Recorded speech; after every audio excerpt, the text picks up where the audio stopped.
دعوت دے رہا ہوں محترمہ بانو قدسیہ صاحبہ.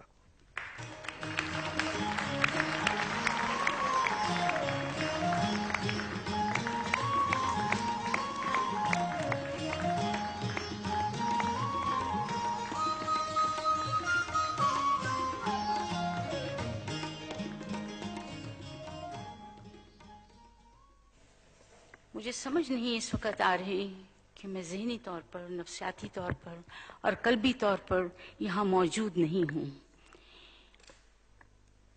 میں ان تمام ناظرین کا، ان تمام ملنے والوں کا، ان تمام مہربانوں کا آپ کی وساطت سے شکریہ ادا کرتی ہوں جنہوں نے اپنے نازک نازک احساسات مجھ تک خوبصورت پھولوں کی شکل میں پہنچائے.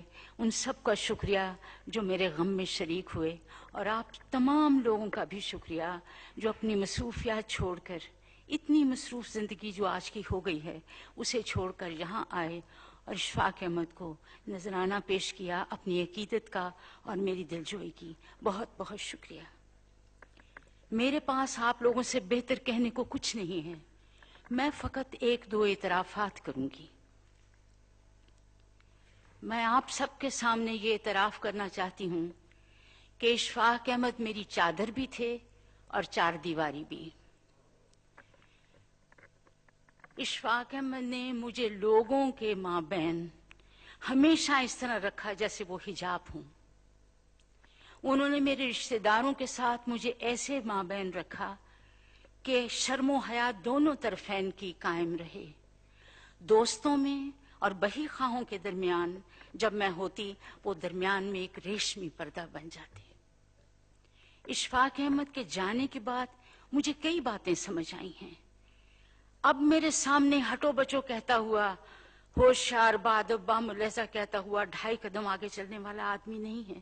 اب میں ٹھوکر کھا جاؤں، گر جاؤں، کسی کے کندھے سے بھٹ جاؤں، وہ شخص نہیں ہے جو میرے لیے سڑک پر آگے چلتا تھا اور مجھے بچاتا جاتا تھا. وہ شخص موجود نہیں.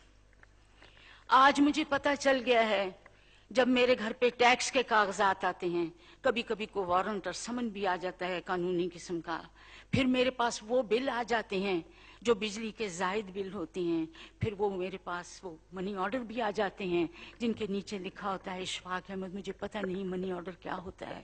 میں پیئنگ ان سلپس نہیں جانتی، میں چیک لکھنا نہیں جانتی. اب مجھے پتہ چلا ہے کہ وہ 1.5 گنا کام کرتے تھے اور میرے لیے آدھا چھوڑ دیتے تھے اور مجھے کہتے تھے گواہی دینے نہ جانا قدسیہ، میں جاؤں گا، یہ کام میرے ہیں، باہر کے تمام کام میں سنبھالوں گا. اس حفاظت میں رہنے کے بعد، اس چادر اور چار دیواری میں رہنے کے بعد اب زندگی اچانک میرے لیے بہت مشکل ہو گئی ہے. اب مجھے وہ چیزوں کا مقابلہ کرنا پڑتا ہے کہ جن کی مجھے سمجھ تک نہیں. اگر غلطی سے کوئی کھڑکی کھلی رہ جائے اور اس میں سے ہلکا سا ہوا کا جھونکا آئے تو مجھے محسوس ہوتا ہے کہ کوئی ٹورنیڈو داخل ہونے والا ہے. اشفاق احمد کا یہ طریقہ کار تھا. آپ یقین کیجئے، میرا خیال ہے کہ اشفاق احمد میں ایک خصوصیت تھی جس کا ان کو بھی احساس نہیں تھا، جو وہ بھی نہیں جانتے تھے. وہ ان کی موروثی اور پشتنی غیرت تھی. اشفاق احمد ایک غیرت مند آدمی تھا. وہ اپنے اور لوگوں کے درمیان بھی ایک حجاب رکھتا تھا. وہ رشتہ داروں کے درمیان اور اپنے درمیان بھی ایک حجاب رکھتا تھا، ایسا حجاب جو غیرت مند لوگ رکھتے ہیں. لیکن یقین کیجئے، اشفاق احمد کو اپنی خوبی کا علم نہیں تھا. اپنے دوستوں کے درمیان اور ان کے درمیان کبھی ایسی باتیں نہیں ہوئیں جو اندر کی باتیں ہوتی ہیں. ممتاز مفتی کہا کرتے تھے اشفاق احمد گونگا ہے، اس نے صرف اپنے اوپر باتوں کے خول چڑھا رکھے ہیں. ان کی اصلی بات کو کوئی نہیں جانتا تھا، اور یہ سب ان کے موروثی اور پشتنی خوبی کی وجہ سے تھی. لیکن میں آپ سے پھر عرض کروں، بار بار عرض کروں کہ اشفاق احمد کو اپنی اس خوبی کا علم نہیں تھا. ہر قوم میں اور ہر فرد میں ایک خوبی ایسی ہوتی ہے جس سے بہت سی اور خوبیاں پیدا ہو جاتی ہیں، جس سے بہت سی اور خرابیاں پیدا ہو جاتی ہیں، لیکن بنیادی طور پر خوبی ایک رہتی ہے. میں ایک معمولی سی مثال دوں گی، شاید آپ کو غلط ہی لگے.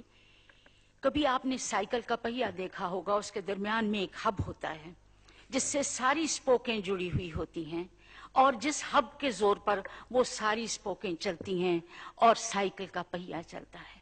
ایسے ہی فرد اور معاشرے میں ایک خوبی ایسی ہوتی ہے جس کی بنا پر وہ سارا معاشرہ اپنی خوبیوں کو، اپنی کو جانچ لیتا ہے۔ لیکن عجیب بات ہے، آپ لوگوں نے اپنے میں بھی، آپ کا علم مجھ سے زیادہ، آپ کی بصیرت مجھ سے زیادہ، آپ کی اہمیت مجھ سے زیادہ، اس خوبی میں جب احساس پیدا ہو جاتا ہے، فخر پیدا ہو جاتا ہے کہ مجھ میں یہ خوبی ہے، اس میں تکبر کی چھینٹیں آنے لگ جاتے ہیں، جب آدمی اپنی خوبی پر نازاں ہونے لگتا ہے تو یقین کیجئے وہ نفع کے مقام سے گر کر نقصان دینا شروع کر دیتا ہے۔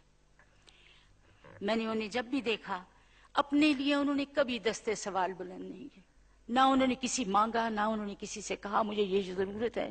میں نے ان کو بارہا دیکھا کہ ان پہ اتنی تکلیفیں آئیں، انہوں نے ٹیلی فون ملا کر اپنے پیارے بھانجے، اپنے پیارے بھتیجے، اپنے بیٹے تک کو نہیں بتایا کہ میرے سر پر یہ تکلیف ہے۔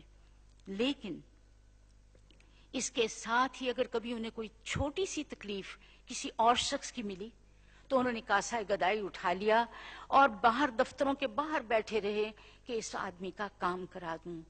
لوگوں کا بھرم قائم کرنے کے لیے، ان کی عزت نفس رکھنے کے لیے انہوں نے سفارشیں کی، لوگوں کے گھر گئے، مانگا، بھیک مانگی، لیکن اپنے لیے انہوں نے دستے سوال کبھی بلند نہیں کیا۔ اگر آپ لوگوں نے غلطی سے کبھی سفر در سفر پڑھی ہو یا کبھی تلقین شاہ سنا ہو تو آپ جان جائیں گے کہ انہوں نے ہمیشہ اپنے آپ کو تختہ مشق بنایا، اپنے آپ کو مزاح کے مقام پر رکھا، اپنے آپ میں وہ برائیاں شامل کیں، لیکن کسی اور شخص کو اسکیپ گوٹ نہیں کیا، کسی اور آدمی کے کمر میں مکہ مار کر نہیں کیا تیری وجہ سے میری زندگی یوں ہوئی۔ بتائیے ایسے انسان کو کیا اپنی خوبی پر کبھی فخر ہو سکتا تھا؟ لیکن میں جانتی ہوں وہ بے حد غیرت مند آدمی تھا، اور اس میں ایک ہی خوبی تھی، وہ غیرت تھی، جو اس کا ماروثی اور پشتنی سبب تھا۔